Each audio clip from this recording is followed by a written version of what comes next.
یعنی جو معرفت اللہ نے مجھے دی ہے، جنت دکھائی ہے، جہنم کے مناظر خوفناک دکھائے ہیں، اللہ نے مومنوں کے لیے کیا کیا نعمتیں تیار کی ہیں، وہ کیا خوبصورت نظارے تھے، اور جو اللہ نے اپنے نافرمانوں کے لیے عذاب تیار کیے ہیں وہ کتنے دہشتناک خوفناک ہیں، وہ بھی اگر تمہیں وہ سارا پتہ چل جائے تو تم رونا زیادہ شروع کر دو اور تمہاری ہنسی کم پڑ جائے۔ تو اس پیکج کے حصول کے لیے اللہ کے رسول صلی اللہ علیہ وسلم نے امت کو کون کون سے شاندار طریقے بتائے ہیں، ان میں سے ایک خوبصورت طریقہ آج بتانا ہے، اور وہ طریقہ کیا ہے کہ اللہ کے رسول صلی اللہ علیہ وسلم کا حجرہ مبارک ہے، رات کا وقت ہے، اور ام المومنین عائشہ رضی اللہ تعالی عنہا، ہم سب کی والدہ محترمہ، وہ کہتی میری آنکھ کھلی تو مجھے محسوس ہوا کہ میرے محبوب میرے مصطفیٰ بستر پر نہیں ہیں۔ تو رات میں وہ لائٹیں ہوتی نہیں تھی، اندھیرے میں ہاتھ سے ٹٹولا تو محسوس ہوا کہ ان کی محبوب ہستی بستر پر نہیں ہے، تو پھر کہاں ہیں؟ تو کہتے ہیں اندھیرے میں ایسے ہاتھ سے ٹٹولتے مجھے آپ کے قدم مبارک پر میرے ہاتھ لگے، تو قدم ایسے کھڑے تھے، تو احساس ہو گیا کہ آپ سجدے کی حالت میں ہیں۔ تو کہتی ہیں پھر میں نے کان لگائے کہ آپ سجدے میں کیا پڑھ رہے ہیں، اپنے رب سے کیا مانگ رہے ہیں؟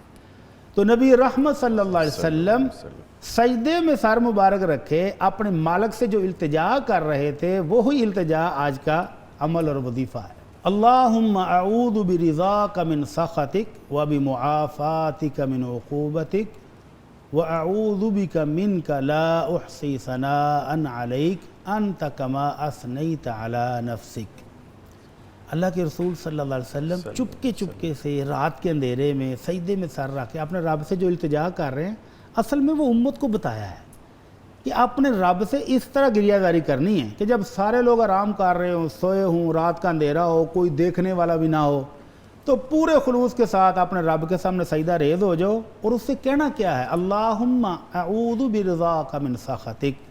اللہ زندگی میں کبھی کوئی مجھ سے ایسا عمل ہو جائے کہ تو مجھ سے ناراض ہو جائے، تو اللہ میں تیری ناراضگی سے تیری ہی رضا کی پناہ میں آتا ہوں۔ اللہ تو خوش ہو جائے، مجھ سے ناراض نہ ہو، تو اللہ میں تیری خوشی کی پناہ میں آتا ہوں تیری ناراضگی سے بچنے کے لیے۔ وَبِمُعَافَاتِكَ مِنْ عُقُوبَتِكَ، اللہ تیری سزا اور تیری پکڑ سے میں بچنے کے لیے اللہ تیری درگزر، تیری بخشش، تیری معافی کی پناہ میں آتا ہوں۔ وَأَعُوذُ بِكَ مِنْكَ، اللہ تجھ سے بچنے کے لیے پناہ بھی تیری ہی لیتا ہوں، یعنی اپنا آپ اللہ کے سپرد کر دینا کہ اللہ میں تیرا بندہ، نہ چیز، اللہ تیری رضا، تیری درگزر کا میں طلبگار ہوں، اور تیری ناراضگی، تیری پکڑ اور تیرے عذاب سے تیری ہی پناہ مانگ رہا ہوں۔ اور اینڈ پر یہ اظہار کہ لا احصی ثناء علیک، اللہ جیسے تیری شان کے لائق حمد و ثنا ہے میں ویسے کر بھی نہیں سکتا۔ انت کما اثنیت علی نفسک، اللہ تیری تعریف ویسی ہے جیسی تو نے خود اپنے لیے بیان کی ہے، میں نہیں کر سکتا۔ اللہ میری معافی، میری درگزر فرما، اللہ مجھے بخش دے، اللہ مجھے اپنی ناراضگی سے بچا لے، اللہ مجھے اپنی سزاؤں سے بچا لے۔ تو یہ دعا رحمت عالم سجدے میں کر رہے ہیں، تو اس کی اہمیت کا اندازہ لگا لیں بے شک کہ وہ ہستی جن کا جنت میں ایک ایسا محل تیار ہو چکا ہے جو کسی اور نبی اور رسول کو بھی نصیب نہیں، جن کو اللہ رب العالمین نے پہلے سے کہہ دیا کہ میرے مصطفیٰ اگر کوئی کمی کوتاہی ہو بھی گئی، ہونی نہیں، ہو بھی گئی تو پیشگی معاف ہے۔ اس کے باوجود یہ سارا سبق امت کو ہے کہ سجدے میں سر رکھ کر اپنے رب سے معافیاں مانگو، درگزر مانگو، اس کی پکڑ سے بچو۔ اگر اس کی پکڑ آ جائے تو پھر بچتا کچھ نہیں ہے، کوئی دفاع نہیں ہے، کوئی سکورٹی نہیں ہے۔ اس لیے اس کی ناراضگی سے بھی بچو، اس کی سزا سے بھی بچو، اور اس کی حمد و ثنا کرتے رہو، اور اس کی درگزر اور بخشش طلب کرتے رہو۔ ٹھیک ہے، تو یہ آج کی دعا بہت خوبصورت، اس کو یاد کرنا چاہیے، اور اپنے سجدوں میں پڑھیں، اپنی نمازوں میں پڑھیں، اپنی دعاؤں کا اس کو مستقل حصہ بنا لیں، اور پھر جب وہ مالک راضی ہو جائے تو پھر انہیں ستے خیران ہے، وہ راضی تو پھر سب راضی، پھر سارے پیکج آپ کے۔ اللہم اعوذ برضاک من سخطک وبمعافاتک من عقوبتک واعوذ بک منک لا احصی ثناء علیک انت کما اثنیت علی نفسک۔ ٹھیک ہے بڑی صاحب، بہت شکریہ، آپ نے رپیٹ بھی کر دیا۔ سر آغاز کرتے ہیں۔ بسم اللہ۔ ایک بیوہ عدت میں ہے اور اسی دوران اس کی والدہ وفات پا جاتی ہے، کیا وہ عدت کے دوران اپنے میکے کا چکر لگا سکتی ہے؟ اللہ المستعان۔ ہمارے معاشرے میں اور مسلم معاشروں میں جی، بیوہ کے بارے میں بہت ساری ایسی چیزیں مشہور ہو گئی ہیں جن کا شریعت کے ساتھ کوئی تعلق نہیں. جی نظامی صاحب بہت دلچسپ چیزیں سامنے آتی ہیں. مثلا مجھے میرے علم میں یہ بات آئی کہ بیوہ پر یہ پابندی ہے کہ وہ عدت کے دوران اپنے گھر کے اندر جوتا پہن کر نہیں چل سکتی. کیا چیز؟ جوتا پہن کے نہیں چل سکتی؟ نہیں چل سکتی. اگر وہ کیوں جوتا کوئی سینس بنتی نہیں ہے کہ بیوہ خاتون اگر گھر کے اندر چپل جوتا پہن کے چلے گی تو وہ گویا اپنے فوت ہونے والے خاوند کے جگر کو روند رہی ہے. اللہ اکبر. اس پر پابندی ہے کہ اس نے گھر کے اندر ننگے پاؤں ہی چلنا ہے, جوتا نہیں پہننا. اس پر پابندی ہے کہ وہ عدت کے دوران کسی ایسی عورت کو سلام نہیں کرے گی جس کا خاوند اس کا غیر محرم ہو. اس پر پابندی ہے کہ وہ کسی کا سلام قبول نہیں کرے گی, کسی کا سلام کسی کو پہنچائے گی نہیں. لا حول ولا قوت الا باللہ. السلام علیکم کا مطلب ہے تم پر اللہ کی سلامتی ہو. تو گویا ہم نے اس بیوہ کو محروم کر دیا ہے کہ یہ سلامتی کی دعا نہ دے گی نہ لے گی. اتنا بڑا جرم ہو گیا اس سے. تو یہ وہ چیزیں ہیں جو معاشرے میں ایسے ہی خام خواہ مشہور ہو گئی.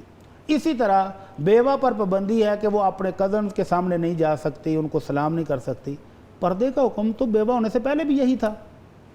رشتہ دار آئے ہیں شائستگی کے ساتھ ادب و آداب کا لحاظ کرتے ہوئے, پردے میں رہتے ہوئے رشتہ داروں کو ملنا سلام کرنا, اس کی تو پہلے بھی اجازت تھی, اب بھی ہے.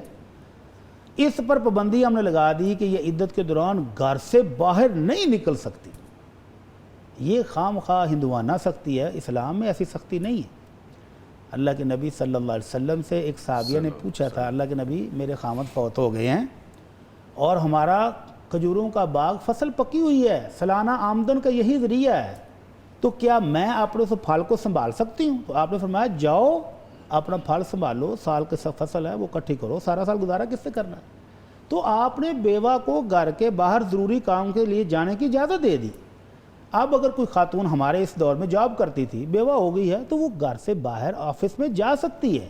البتہ شام کو اپنے گھر آنا واپس ضروری ہے.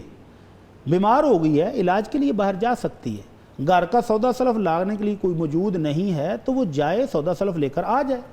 اسی طرح یہ سوال انہوں نے پوچھا ہے, ان کی والدہ محترمہ فوت ہو گئی ہیں, دکھ کا موقع ہے, غم ہے, تو یہ جائیں شرکت کریں, والدہ کا منہ دیکھنا ہے, چہرہ دیکھنا ہے, دعائیں کرنی ہیں, دعائیں شوائیں کر کے تو شام تک گھر واپس آ جائیں. اس کے لیے حکم یہ ہے, اللہ کے رسول صلی اللہ علیہ وسلم نے اپنی صحابیہ جن کی عدت تھی ان کو فرمایا تھا, امکثی فی بیتک الذی جاء فیہ نعی زوجک حتی یبلغ الکتاب اجلہ. جس گھر میں تمہیں تمہارے خامد کی وفات کی خبر آئی تھی, جہاں تم پہلے رہ رہی تھی خامد کے ساتھ, اسی گھر میں تم نے عدت گزارنی ہے حتیٰ کہ یہ مکمل ہو جائے. تو اس عدت میں وہ خوشی کے مواقع پر نہیں جائے گی, شادی میں, منگنی میں, کوئی فنکشن آ گیا اس میں نہیں جائے گی. حتیٰ کہ عید کی نماز کے لیے بھی اس کو جانے کی اجازت نہیں ہے, حالانکہ اس میں اللہ کے رسول نے کہا تھا کہ سب خواتین کو نکالو, اس میں اس کے لیے پابندی ہے.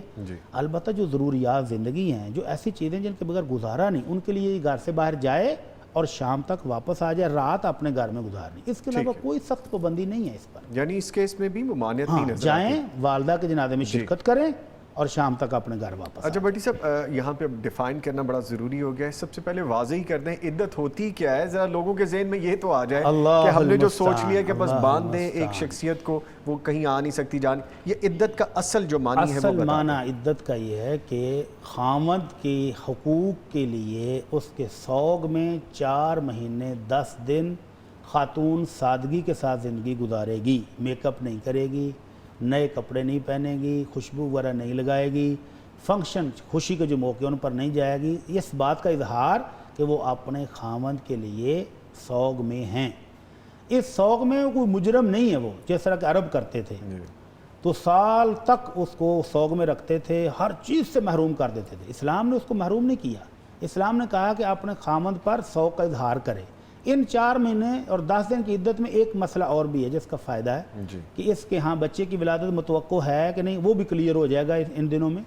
اگر ابتدا میں تھا تو 4 مہینے 10 دن میں وہ کلیئر ہو جائے گا, اگر وہ درمیان میں تھا تو وہ بچہ پیدا ہو جائے گا.